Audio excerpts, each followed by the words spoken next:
अदालती उमूर में मुबैना मुदाखलत, chief justice Lahore high court पर अदम एतमाद का इजहार। इस्लामाबाद हाई कोर्ट के 6 जजेस ने सुप्रीम जुडिशल काउंसिल को खत लिख दिया।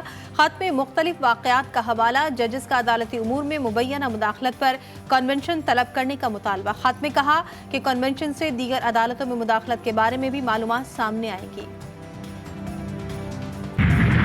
वज़ीर-ए-आज़म और वफाकी वज़रा की चीनी सिफारत खाने आमद। चीनी सफ़ीर को विशाम हमले में चीनी शहरियों की हलाकत पर चीन के सदर और वज़ीर-ए-आज़म के लिए ताज़ियती पैगाम दिया।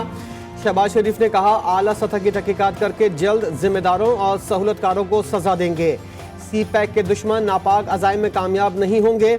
दहशतगर्दी का नासूर ख़त्म होने तक जंग जारी रहेगी।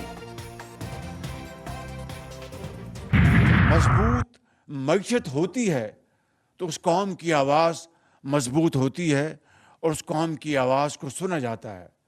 मईशत कमज़ोर हो तो कमज़ोर की आवाज़ कोई नहीं सुनता। अब तो कशकोल ना भी लेके जाएं तो अगले कहते हैं कि कशकोल इनके बगल में है। It's very unfortunate. ये ताली बजाने का मौका नहीं है, ये अपने गरेबानों में झांकने का मौका है। रोज़े के दिन लिहाजा कर्जी की चाय आपको पेश नहीं की जा रही है। मईशत कमजोर हो तो कमजोर की आवाज कोई नहीं सुनता। कशकोल ना भी लेकर जाएं तो वो कहते हैं कशकोल इनकी बगल में है। ये ताली बजाने का नहीं, अपने गिरेबानों में झांकने का वक्त है। वज़ीर-ए-आज़म शहबाज शरीफ का टैक्स एक्सीलेंसी अवार्ड की तकरीब से खिताब। शुरा को मुखातिब करते हुए कहा, आज रोजा है इसलिए कर्ज के पैसे की चाय आपको पेश नहीं की जा रही। कर्ज लेकर तनख्वाहें अदा की जा रही हैं। वज़ीर-ए-आज़म ने बड़े टैक्स दहंदगान को ब्लू पासपोर्ट और एजाजी सफ़ीर का दर्जा देने का ऐलान कर दिया।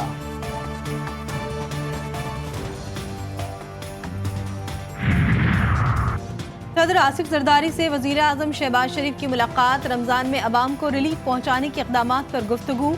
मुल्क को मसाइल से निकालने के लिए मुश्तरका अज़्म का इजहार।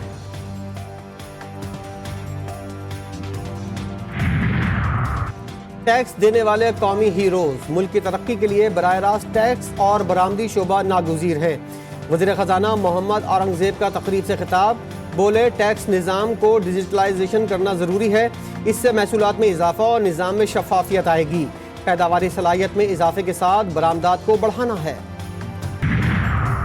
सदर मुमलिकत ने कौमी असम्बली इजलास 1 अप्रैल को शाम 4 बजे बुला लिया। इजलास में मामूल का एजेंडा ज़ेर बहस आएगा। अपोजिशन एक बार फिर मखसूस नशिस्तें न मिलने का मामला उठाएगी। 2 अप्रैल को कौमी असम्बली हॉल सेनेट इलेक्शन के लिए इस्तेमाल करने की तहरीक भी मंजूर की जाएगी। वफाकी काबीना का इजलास बुध को तलब। 4 नुकाती एजेंडा जारी। माली साल 2023-24 की वस्पतदी बजट जायजा रिपोर्ट का जायजा लिया जाएगा। वफाकी, सूबाई और जिलाई फाइनेंशियल स्टेटमेंट भी पेश की जाएगी। तहरीक इंसाफ ने सेनेट इलेक्शन के लिए उम्मीदवार फाइनल कर लिए। पंजाब से जुल्फी बुखारी नामजद। एतराज़ की सूरत में राजा नासिर अब्बास उम्मीदवार होंगे। KP से फैजुर रहमान और शफकत अयास। टेक्नोक्रेट की सीट पर आजम स्वाति उम्मीदवार। बैरिस्टर गौहर कहते हैं, खैबर पख्तूनख्वा में बानी PTI की रिहाई के लिए कैदी 804 का नाम से बड़ा जलसा होगा। साबिक वज़ीर-ए-आज़म की जिंदगी की जिम्मेदारी ताकतवर लोगों पर आयद होगी।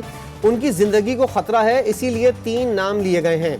बुशरा बीबी के बयान को पार्टी पॉलिसी समझा जाए। बुशरा बीबी को पहले भी जो खाना दिया गया उससे उनकी तबीयत खराब हुई।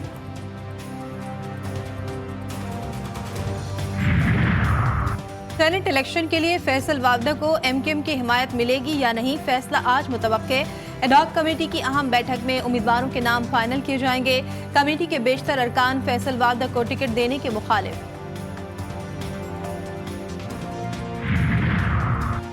दुबई में यौम पाकिस्तान की तकरीब। MKM के 3 बड़े रहनुमाओं की शिरकत। डॉक्टर इशरतुल इबाद, बाबर गौरी और आमिर खान ने मिलकर केक काटा।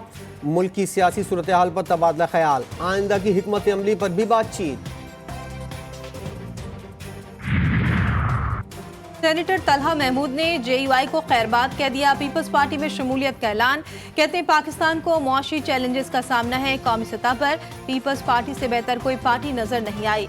नैयर बुखारी बोले, जिन मसाइल में पाकिस्तान घिरा हुआ है पीपल्स पार्टी ही निकाल सकती है।